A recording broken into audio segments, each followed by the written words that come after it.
2025中华医大校园就业博览会伫咧28日登场。校园每当举办的精彩活动，拢会吸引来自全国各地医疗院所硕大超人才。病院的招募人员积极向学生介绍薪水以及奖金制度，希望用好心情留住人才。包括因为我们的薪资的福利的话，这个是一个比例。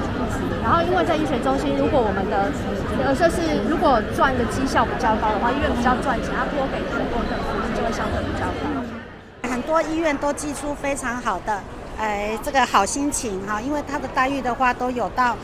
4万到5万多以上，而且呢，他们还会有奖励金，好，甚至还有更多的福利。好，那我走访一下，我觉得我们学生也很期待，在今天就可以直接媒合，好，直接呢毕业后就衔接就业。华医今年的就业博览会总共有近100间厂商，已经60多间医疗院所参加，提供1500外的职缺，让华医学生一毕业随即就业。今年呢，大概有摊位是90多个摊位，那包括医疗院所就有60多间医疗院所来这里征才，那也提供了将近1500多个的一个就职机会。那首先非常的谢谢各单位、各医疗院所的支持哈，提供我们这些即将毕业的同学有很好的一个就业衔接。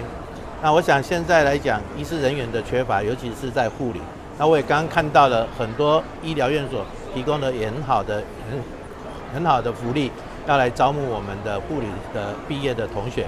那我也预祝今天大家可以找到你心爱的一个未来的新进员工，而我的优秀的毕业同学也都能够顺利找到工作。华医表示，虽然是病院的精彩活动，但除了医疗院所以外，也有真侪新奇公司、长照机构、工程科技、目镜公司、国军单位等拢来涉谈，就是希望会当争取到华医的优秀人才加入行列。